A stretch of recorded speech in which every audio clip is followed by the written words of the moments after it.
Queridos y amados hermanos, muy buenas noches. Le damos las gracias a nuestro Dios primeramente por permitirnos estar ahora reunidos mediante este medio y poder seguir compartiendo su palabra que nos ha sido dada para que nosotros podamos seguir madurando, seguir pareciéndonos a Él y seguir cumpliendo los propósitos que Él tiene para nuestra vida. Para eso hemos sido llamados, como dice el libro de Efesios. Bueno, hermanos, vamos a empezar entonces nuestra reunión, nuestro servicio en esta noche, y yo les invito a abrir sus Biblias en el libro de Mateo capítulo 5 y vamos a leer en esta oportunidad el verso 13 hasta el verso 16 de este capítulo.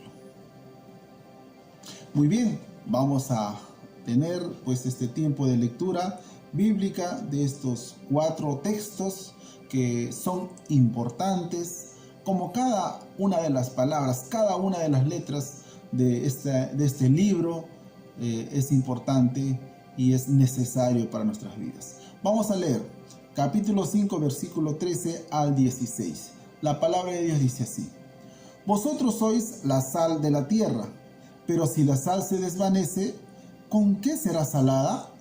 No sirve más para nada, sino para ser echada fuera y hollada por los hombres. Vosotros sois la luz del mundo. Una ciudad asentada sobre un monte no se puede esconder, ni se enciende una luz y se pone debajo de un almud, sino sobre el candelero, y alumbra a todos los que están en casa. Así alumbre vuestra luz delante de los hombres, para que vean vuestras buenas obras y glorifiquen a vuestro Padre que está en los cielos. Es la palabra de nuestro Dios. Oramos. Gracias, Señor, gracias, Padre, gracias, bendito Señor, porque tú nos permites seguir compartiendo tu palabra, seguir aprendiendo de ella y guardarla, Señor, en nuestro corazón. Te pedimos, Señor, tu bendición. Te pedimos, Padre Santo, tu dirección en esta noche, bendito Padre.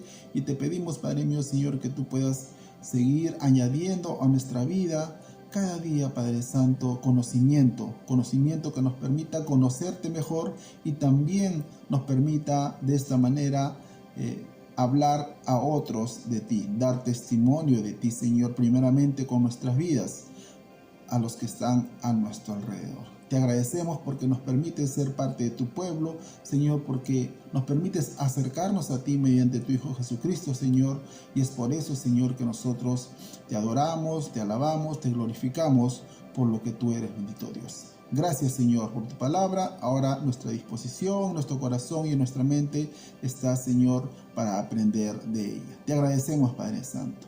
Oramos así en el nombre de Jesús. Amén. Amén. Muy bien, hermanos. Bueno, vamos a continuar este servicio,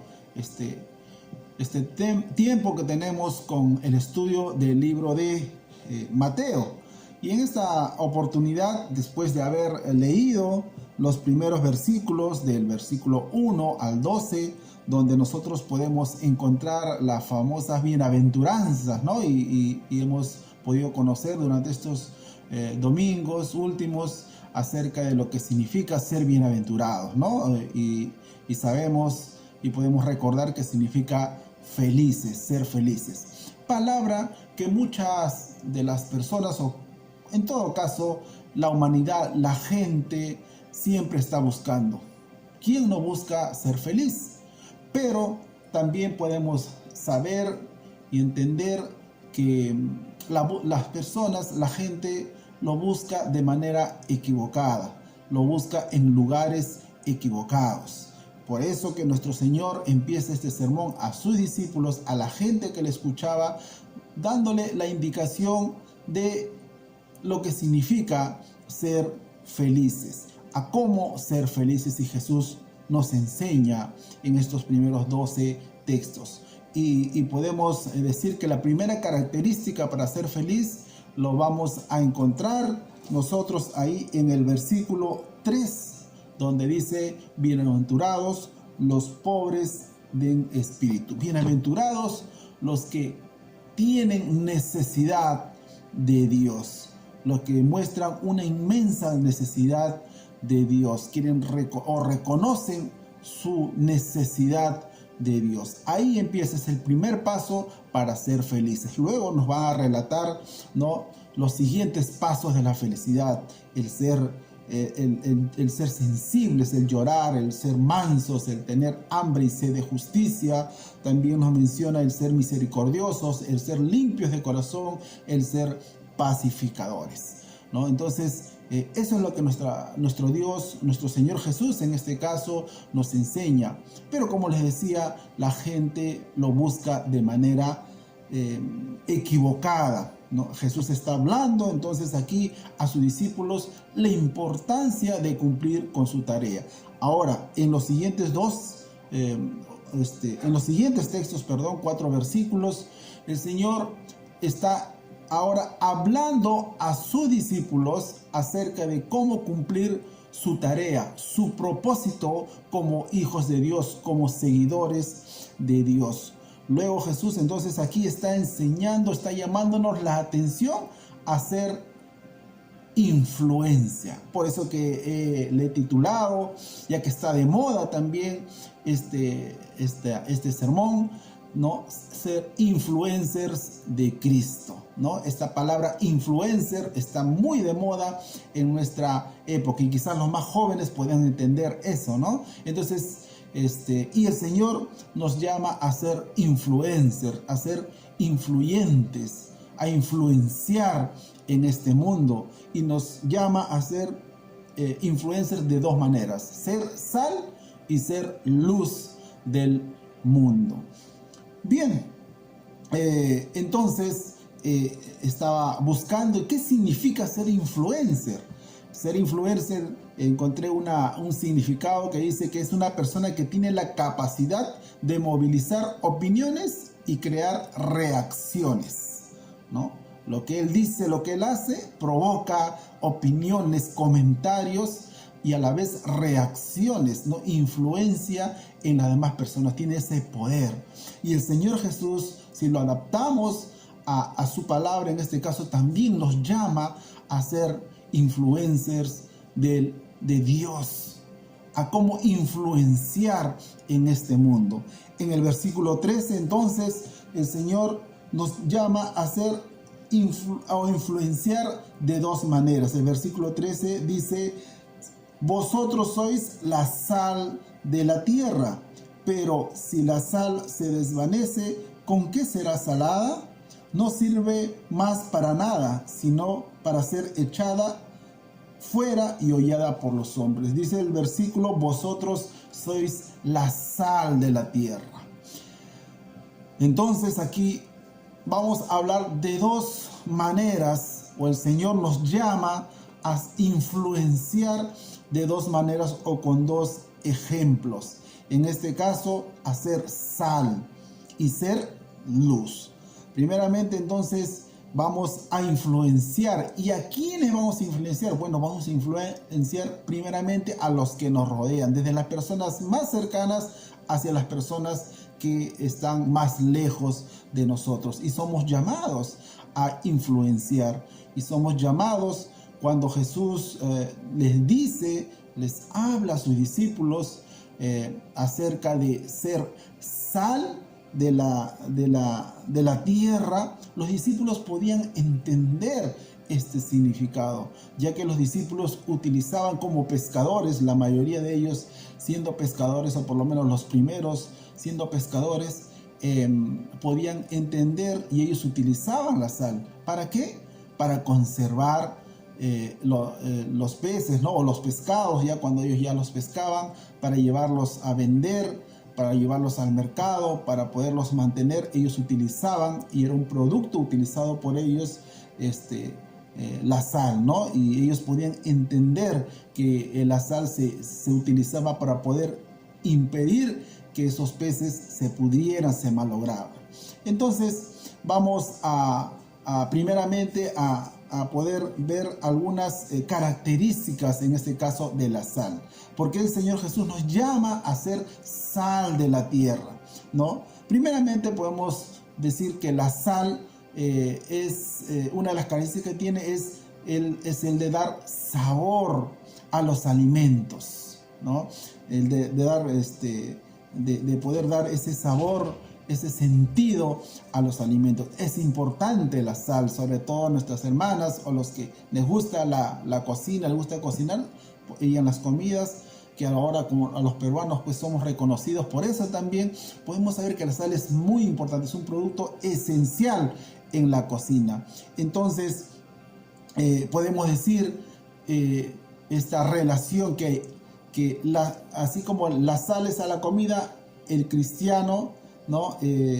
Es a la palabra de Dios, es a su influencia, ¿no? Entonces, en este caso, el Señor al llamarnos ser sal de la tierra, nos está hablando que nuestra influencia en todos los ámbitos de la vida, ¿no? Tiene que ser dado a esas personas, ¿no? Que no le dan significado a su vida. Hay gente, hermanos, que no tiene propósito en su vida, que no le encuentra el gusto a la vida. Y en este caso el Señor nos llama a darle sabor a la vida. Y ahora nosotros podemos saber y entender que cuando llegamos al Señor, el que dio sabor a nuestra vida fue nuestro Señor Jesús. La vida sin Él es insípida, no sabe a nada, no tiene sentido, no tiene sabor. Por eso es que mucha gente no puede entender el gozo que un cristiano tiene de ser creyente. En medio de las situaciones, en medio de los problemas, las dificultades, el cristiano tiene un gozo diferente, ve la vida de manera diferente. Y podemos saber, hermanos, cuando miramos simplemente a nuestro alrededor, ¿acaso no vemos la necesidad de las personas? ¿No vemos la necesidad de la gente?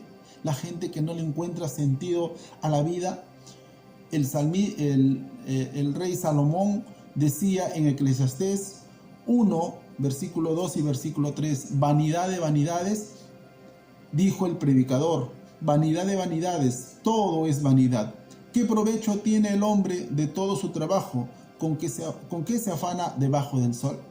La palabra de Dios está hablando, en este caso dice, de que la vida, una persona lo ve como una vanidad. Es algo que la vanidad significa algo que está vacío, hueco, donde no hay nada.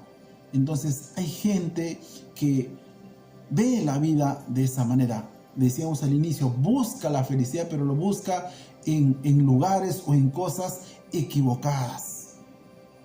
Y dice el Eclesiastés, también dice, miré en el capítulo 1, versículo 14, dice, miré todas las obras que se hacen debajo del sol, y aquí todo ello es vanidad y aflicción de espíritu. Dice, él ve todas las cosas que tenía en su alrededor. Él mismo tenía todas las riquezas, todo lo que quizás un hombre o un ser humano a veces piensa. ¿Qué quisieras tener? O la clásico ejemplo que a veces se da, ¿no? Del genio, ¿no? Si tuvieras, podías pedir un deseo, ¿qué pedirías? Creo que la mayoría pediría dinero, ¿no? O sea, posesiones. Pensaríamos en eso. Aunque quizás de nuestra boca salen otra cosa, pero quizás en nuestro pensamiento es eso. Y eso no es malo vivir bien, querer tener comodidad. Pero cuando esa situación ya se hace un objetivo de nuestra vida y nos olvidamos de nuestro Dios, nos olvidamos de los demás, entonces vamos a caer en una vida sin sentido, vamos a caer en vanidad. O como dice el rey Salomón, vamos a caer en aflicción de espíritu. ¿Acaso no conocemos que personas que a pesar de tener quizás posesiones, bienes materiales, no tienen problemas emocionales, de ansiedad, incluso algunos están medicados, incluso mucha gente para ser felices tienen la necesidad de buscar quizás en sustancias como el alcohol, las drogas, en lugares para poder satisfacer esa necesidad de felicidad, para darle sabor a sus vidas? Hay mucha gente que quizás nosotros conocemos. Entonces nosotros somos llamados a ser sal. Nosotros somos llamados, hermanos, a darle sabor, darle sentido a esa vida. ¿Con qué? Con nuestro testimonio. a darle sentido a la vida de las personas con nuestra enseñanza, con nuestra prédica, con nuestras palabras que podamos dar. La Biblia también nos advierte, por ejemplo, ahí, ¿no?, en el versículo, como decíamos en el versículo 13, que nosotros, dice, somos la sal de la tierra, de este mundo. Cuando está hablando, en este caso, la palabra tierra está hablando no del planeta, sino está hablando de la gente, de las personas que habitan este planeta. Cuando el Señor acá nos dice, pero si la sal se desvanece, ¿con qué será salada? Entonces ahí va una pregunta: ¿la sal pierde su sabor? ¿La sal se puede desvanecer? Estaba investigando, buscando también esto, dice que no, pues no, químicamente no se puede desvanecer, pero sí puede perder su pureza, sí se puede desvanecer en el sentido de que puede perder esa calidad que tiene, ¿no? ¿Cómo lo hace? ¿No?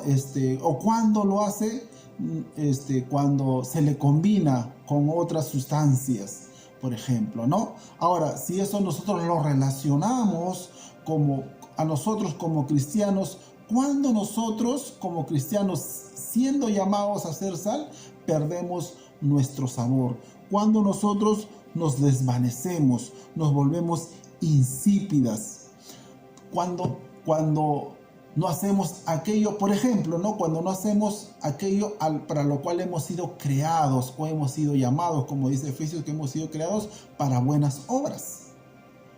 Entonces, si no estamos realizando nuestro propósito de vida, vamos a desvanecernos como sal de la tierra. Cuando dejamos de predicar, de discipular, de enseñar, cuando nosotros no levantamos nuestra voz de disconformidad, de protesta contra el pecado del mundo, cuando nosotros no somos modelo para el mundo, cuando no damos testimonio al mundo con nuestras vidas, sino más bien buscamos modelos del mundo para nosotros seguir. Nosotros nos adaptamos al mundo, nosotros nos dejamos llevar al mundo, como dice Romanos, nosotros nos conformamos a este siglo. Cuando el creyente deja de servir, va desvaneciéndose, va perdiendo su sabor. Cuando no deja de participar, cuando deja de escuchar la palabra de Dios, cuando deja de tener comunión con Dios, cuando somos arrastrados por este mundo, entonces nosotros nos desvanecemos como sal. Y entonces aquí la palabra de Dios nos dice que la sal pues pierde su sabor, ¿no?, debido entonces a la influencia de otros elementos externos. De la misma manera, nosotros como cristianos, nosotros podemos perder nuestra capacidad de influenciar, de ser influencer en los demás, en los que están a nuestro alrededor. ¿Debido a qué? Debido a los efectos nocivos, debido a esos agentes externos, en este caso que es el mundo, que entra en nuestra mente y en nuestro corazón. También, por ejemplo, podemos conocer, quizás si nosotros nos acercamos a la palabra de Dios en el Antiguo Testamento, por ejemplo, en el libro de Génesis, podemos capítulo 19 encontrar la historia de Lot, un cristiano, ¿no?, entre comillas, ¿no?, en el sentido de que, bueno, no en el Antiguo Testamento no había cristianos, no se conocían como cristianos, pero una persona que conocía a Dios, ¿no?, que se dejó influenciar, ¿no?, al acercarse al mundo. ¿Recuerdan cuando Lot y su tío Abraham, ¿no?, se separaron, y Abraham, ¿no?, por no tener conflicto con él, le dijo: escoge, ¿no?, si tú te vas al este, yo me iré al oeste, ¿no? O sea, me iré al otro lado. Y Lot, lo que vieron sus ojos fue un lugar fértil, pero también vio que había una ciudad ya asentada, donde podía encontrar comodidad, ¿no? Y él se fue con su familia hacia allá. Él crió a su familia ahí y se dejó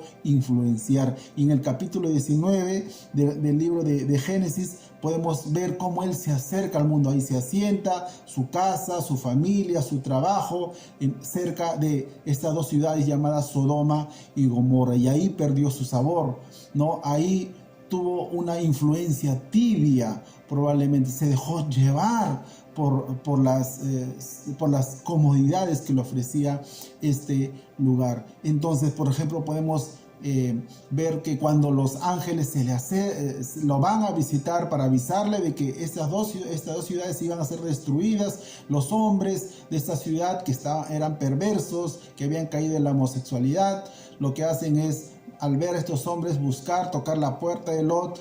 Lot sale y les dice en el capítulo 19, versículo 8, incluso él sale a decirle a los hombres que incluso ofreciéndole a sus dos hijas, que incluso dice no habían conocido varón, que hagan con ellas lo que querían con tal que no toquen a estos dos hombres, porque Lot sabía que eran ángeles que habían venido de parte de Dios, ¿no? Y no querían y no quería que les hagan daño, ¿no? Entonces incluso Lot, mira cómo incluso él ofrece a sus propias hijas, ¿no? Lo cual estos hombres no quisieron, porque querían a estos hombres que habían habían entrado a la casa de Lot, ¿no? Incluso miren, vamos a ver cómo pues él dejó de influenciar incluso en su propia familia, perdió esa autoridad que él tenía. Luego, al entender él el mensaje de parte de Dios, él sale con su esposa, con sus hijas, donde el Señor le dice que ellos no miren atrás. ¿Y qué es lo que ocurre? Entendemos y sabemos que la esposa que había sido influenciada por esta ciudad, la cual había puesto su corazón en esta ciudad, al poner sus ojos en esta ciudad, su corazón estaba ahí. Ella lo que hace es voltear y ver la ciudad, como dice la palabra en el libro de Mateo, más adelante, el capítulo 6, versículo 21, porque donde esté vuestro tesoro, ahí también estará vuestro corazón. ¿Dónde estaba el tesoro? ¿Dónde estaba el corazón de la esposa de Lot? En esa ciudad. Se había dejado ser influenciar por esta ciudad, por el mundo. Y Lot, tibio él, con un testimonio tibio, había dejado que su familia cayera en esta situación. ¿Y qué es lo que pasa con la mujer? Se convierte en una estatua, y curiosamente en una estatua de sal. No, la mujer se convirtió en una estatua de sal, dice el capítulo 19 de Génesis, versículo 26, ¿no? Y nosotros cuando pensamos en una estatua, ¿qué significado tiene una estatua? ¿Qué cosa es una estatua? Pues es generalmente podemos decir como característica que es un objeto inmóvil, que no escucha, no oye, no habla, ¿no? Simplemente está construido y está puesto ahí, ¿no? Entonces es un monumento, ¿no? Entonces, hermanos, ¿cuántos de nosotros, si nosotros no somos la sal del mundo, si nosotros no estamos influenciando al mundo como sal al cual somos llamados, cuántos de nosotros nos convertimos en estatuas de sal? ¿Cuántos de nosotros no nos movemos, no hablamos a otros, no escuchamos la palabra de Dios? Y como dice el versículo 13 de Mateo capítulo 5, versículo 13, dice: ¿con qué será salada? No sirve para nada, ¿no? Entonces, un cristiano que es una estatua, un cristiano que es de sal, pero simplemente está ahí, inmóvil, que no actúa, entonces dice, la palabra de Dios dice así, no sirve para nada. Entonces, tengamos cuidado, porque recuerden incluso más adelante, el Señor Jesús, cuando habla acerca de su venida, habla al pueblo, a los judíos, en el Lucas capítulo 17, versículo 31 y 32, él dice: en aquel día, el que esté en la azotea y sus bienes en casa, no descienda a tomarlos, y el que en el campo asimismo no vuelva atrás. Versículo 32 dice: acordaos de la mujer de Lot, ¿no? Curioso ahí resaltar, la última parte del versículo 31 dice: no vuelva atrás, ¿no? En aquel día no vuelvas atrás. El Señor Jesús nos llama a no mirar atrás, a no regresar al mundo del cual el Señor nos ha sacado. Dice, acordaos de la mujer de Lot.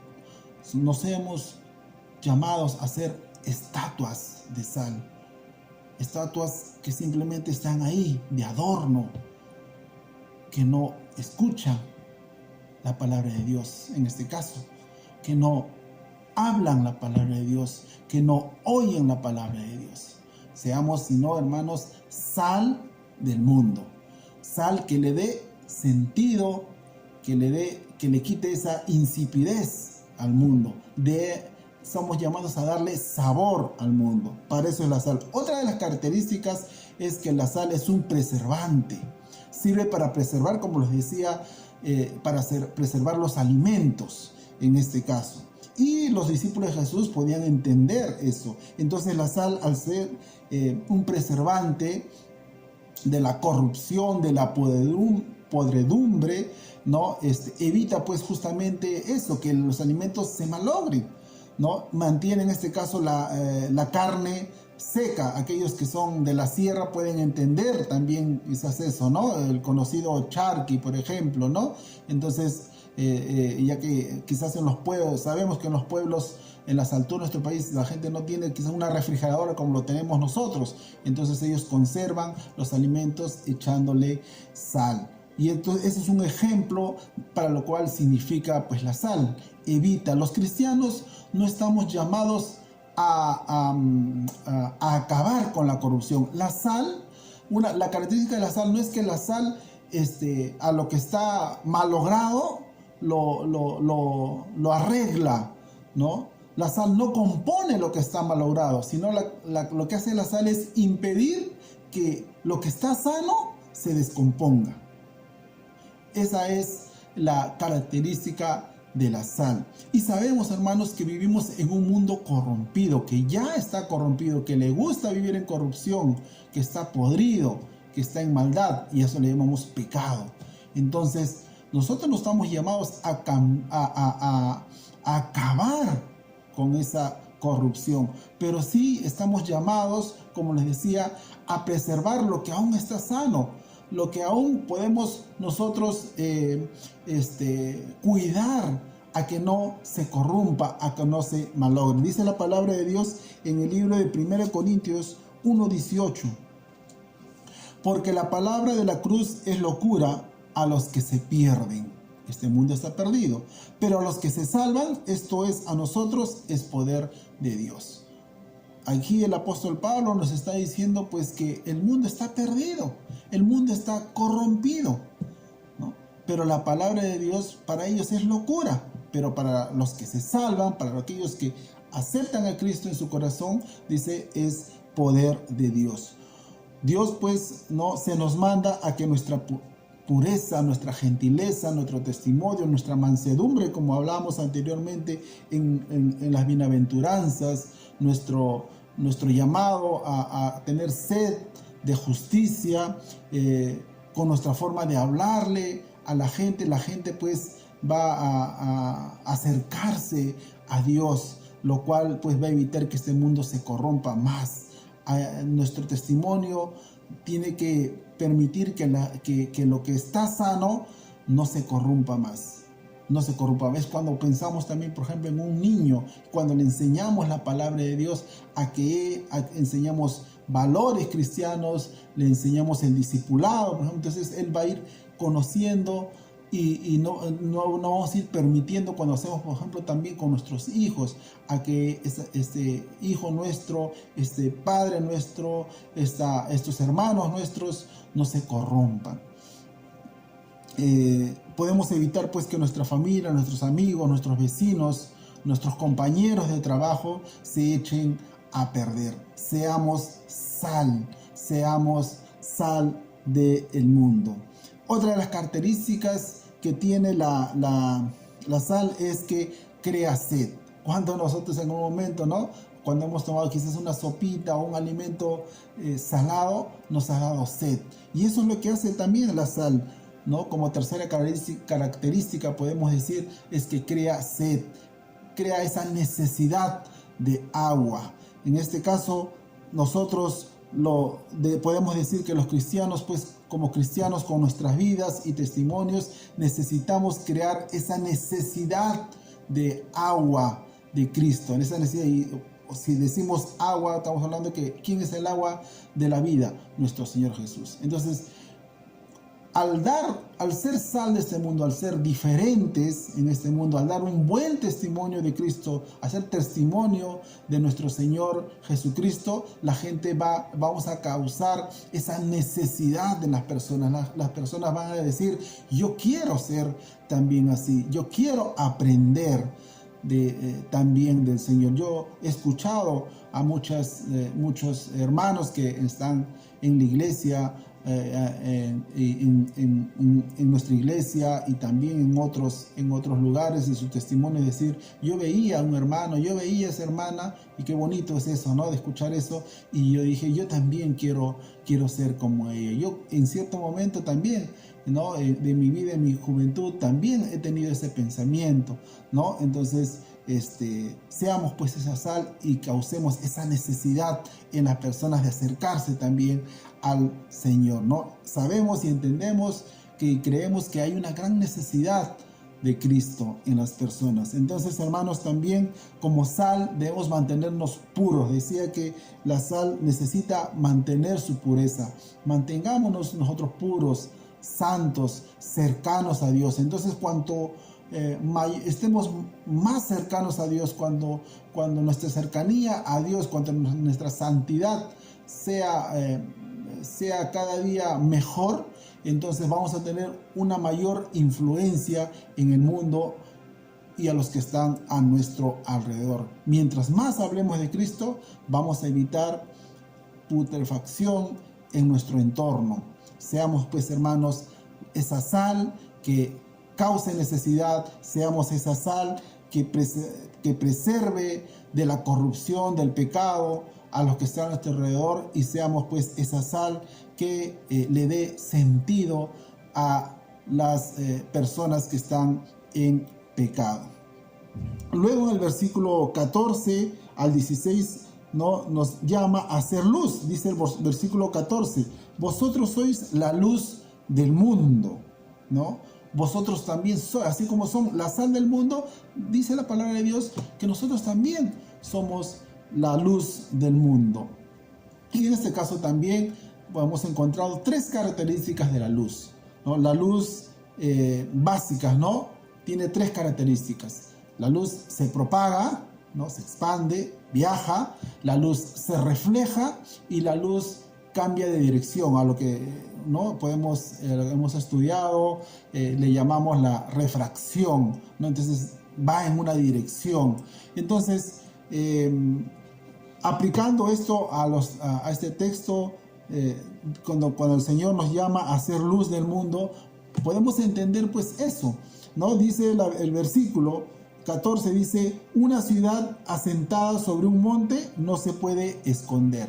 La luz pues se propaga, ¿no? La luz se expande. La luz, una de las características es que la luz primeramente se propaga, ¿no? Entonces es una luz, la luz tiene la característica de viajar, ¿no? No es estática. Lo que es estático es la oscuridad, son las tinieblas.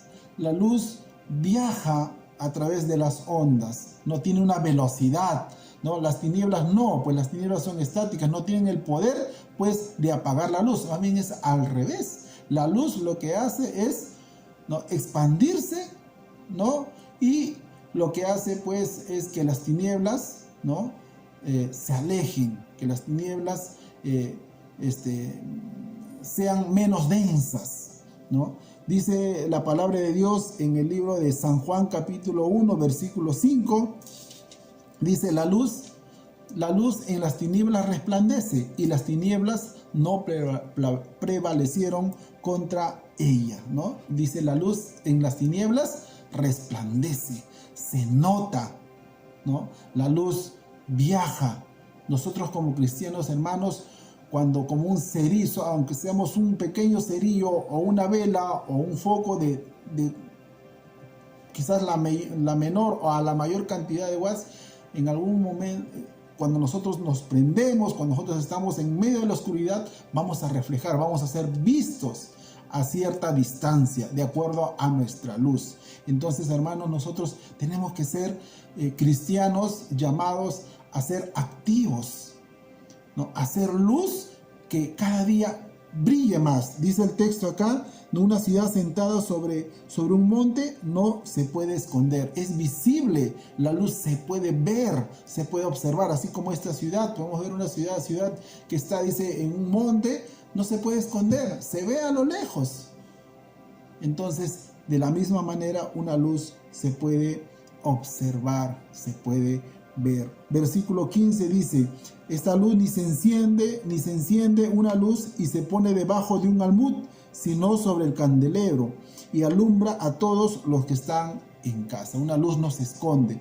Entonces podemos decir, otra de las características de la luz es que la luz se refleja, ¿no? La luz se refleja en otros, se multiplica, ¿no? Dice, no se esconde. La luz no se puede esconder. Dice el texto que cuando nosotros encendemos no lo ponemos debajo del almud, debajo abajo de la mesa, ¿no? Dice, sino se pone en un candelero. Cuanto más alto, mejor, y alumbra a todos los que están en casa. Vivimos en un mundo apagado, ¿no? Y si prendemos, como les decía anteriormente, una luz, aunque pequeña sea, esta luz va a resplandecer y ser visto en medio de la oscuridad. El mundo, hermanos, está en tinieblas, menos tú, porque tú eres luz, eres llamado a ser luz. Si tú permites que tu entorno te apague, las tinieblas se harán más densas. Si tú te apagas, hermanos, si tú estás perdiendo tu luz, en el lugar donde tú estás, las tinieblas van a ser más densas, va a haber más pecado, va a haber más oscuridad. Entonces no te apagues. La palabra de Dios en 1 Tesalonicenses 5:19 nos llama y nos dice, no apaguéis al Espíritu. No te apagues, ¿no? Sino que tu luz resplandezca más. Dice la palabra de Dios también en Efesios 5:8, dice, porque en otro tiempo erais tinieblas, mas ahora sois luz en el Señor. Andad como hijos de luz. Antes estábamos en tinieblas, ahora dice que somos luz en el Señor. El Señor Jesús dijo, yo soy la luz del mundo, ¿no? Nuestro Señor es esa luz. Y esa luz, Él es la luz. Y esa luz se refleja en nosotros. Esa es una de las características de la luz. Su luz se refleja en nosotros, no es una luz propia. No es una luz que sea propia nuestra. Esa luz es una luz que se refleja de Cristo. Él se refleja en nuestras vidas para nosotros dar también, reflejarnos también en otros. Dice que ahora, Efesios 5:8 dice que ahora somos luz, por eso en el Señor. Somos luz en Él, reflejamos la luz de Él. Andemos pues como hijos de luz. Hay que resplandecer.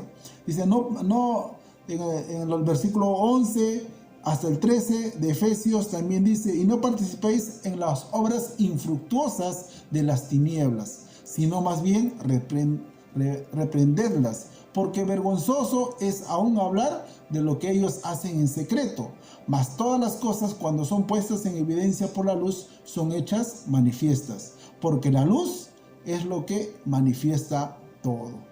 Dice, no participéis en las obras de las tinieblas. Seamos luz. El versículo aquí que hemos leído, el versículo 15, dice que una luz no se esconde, no se pone debajo del almud, sino sobre un candelero. Hermanos, cuanto más alto, por eso que los focos o las luces se ponen en alto, se ponen en el techo, ¿no? Entonces, cuanto más alto la luz esté, va a reflejar más, su alcance va a ser mayor. Cuanto más potencia tenga una luz, su alcance va a reflejar más, va a hacer que decíamos que las tinieblas sean menos densas. Cuando nuestra luz, hermanos, refleje más la luz de Cristo, vamos a darle dirección, que es lo que vamos a ir más adelante, a las personas. Que nuestra luz se refleje, hermanos. No nos escondamos debajo de la mesa.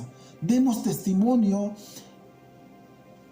a las personas que están a nuestro alrededor, que nuestra luz se vea, que la gente sepa que somos cristianos, que la gente sepa que ahí hay un hijo de Dios. No nos escondamos debajo de la mesa, debajo del mud, sino dice, alumbremos a todos los que estén en nuestra casa. Empecemos desde ahí, luego a nuestra comunidad, a nuestro distrito, a nuestro país y al mundo. Somos llamados a hacer luz. Otra de las características es que la luz, ¿no?, da dirección, dirige. Dice, así alumbre vuestra luz delante de los hombres, para que vean vuestras buenas obras y glorifiquen a vuestro Padre que está en los cielos. Dice, así alumbre vuestra luz delante de los hombres. Nosotros tenemos que ayudar, tenemos que hacer luz para guiar a otros, para darle dirección a otros. En una cueva, ¿a quién van a seguir las personas? En una cueva oscura, por ejemplo, ¿a quién van a seguir las personas? Al que tiene la lámpara, al que tiene la luz. Seamos pues esa lámpara, seamos esa luz. Somos en Cristo lo que podemos alumbrar, los que podemos alumbrar el camino de los demás. En el Señor, como vimos anteriormente, somos luz en Cristo. Ahora la pregunta sería, ¿estamos alumbrando a los demás? ¿Estamos siendo luz a los demás? Nuestra luz está cada día resplandeciendo más. ¿Estamos haciéndonos notar como una ciudad, como un candelero? Entonces, pongámonos, hermanos, a reflexionar. Somos llamados a hacer luz. Cuando más densas sean las tinieblas, más oportunidades tenemos de alumbrar. Cuando estemos en un lugar donde podemos influenciar, está lleno de pecado y nuestra luz pueda reflejarse, pueda dirigir, pueda nuestra luz alumbrar a los demás, propagarse en medio de la oscuridad, hermanos, vamos a tener más oportunidades de poder alumbrar a esa gente. En conclusión, hermanos, siendo llamados a hacer luz, a hacer sal de este mundo, entendamos que somos primeramente tres cosas. Ser diferentes. Recordemos que somos diferentes, no mejores. Somos diferentes como sal, como luz. Dice la palabra de Dios en 1 Pedro 1, 15, 16, sino como aquel que os llamó es santo, sed también vosotros santos en toda vuestra manera de vivir. Porque escrito está, sed santos porque yo soy santo, dice el Señor. El Señor nos llama a la santidad. ¿Y qué cosa es ser santo? Es una persona pura, consagrada. Es una persona diferente. Tiene la palabra que es la palabra griega agios, que significa diferente, puro, consagrado, separado para Dios. Entonces, demos el testimonio, hermanos, de ser santos, de ser como la sal más pura, como la luz más clara que resplandezca. Segundo, hay que tratemos de evitar la contaminación del mundo. Dice el libro de Eclesiastés 10, capítulo 10, versículo 1, las moscas muertas hacen heder, hacen malograr y dar mal olor al perfume del perfumista. Así una pequeña locura al que es estimado como sabio y honorable. Una mosca puede malograr un perfume. Una pequeña decisión nuestra puede malograr nuestro testimonio. Entonces evitemos la contaminación del mundo. Más bien nosotros seamos esa sal, seamos esa diferencia. Nosotros seamos más bien llamados a poder influenciar en el mundo. Nosotros seamos llamados a poder darle esa luz, esa guía a este mundo, ese sentido a este mundo. Debemos tener cuidado en lo que participemos. Dice, como leíamos anteriormente, ¿no?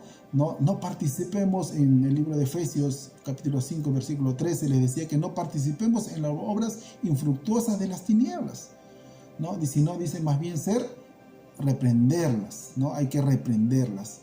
Y por último, dice, nunca te olvides de tu influencia, querido hermano, querida hermana, que tú conoces a nuestro Señor. No nos olvidemos de nuestra influencia, de quiénes somos como, como influentes, ¿no? Tenemos, pues, hermanos, sabemos que tenemos dos posibilidades. Uno, que nosotros influyamos en los demás, o que nos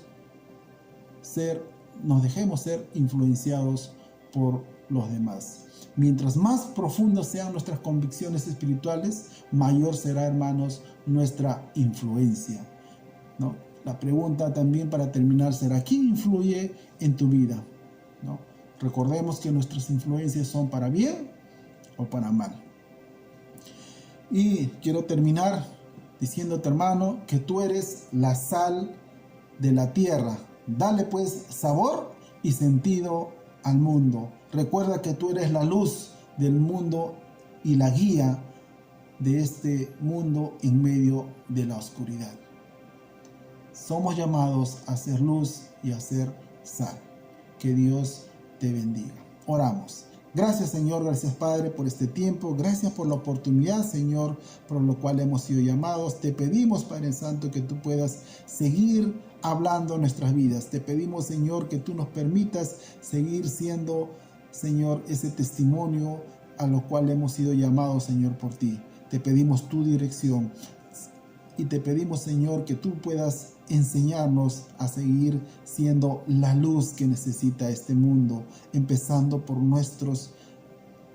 las personas que están a tu alrededor, nuestra familia, nuestra casa, y luego, Señor, Padre mío, nuestra comunidad, hasta lo último de la tierra, Señor. Permítenos ser sal, bendito Dios, que le dé sabor a este mundo lleno de necesidad, en busca de la felicidad, Señor, pero lo que la busca, Señor, de manera equivocada.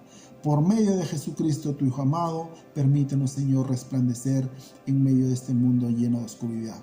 Te damos gracias, Señor. Cuida nuestro corazón, Señor. Cuida nuestro testimonio, Señor. Y danos, Señor, cada día más sabiduría.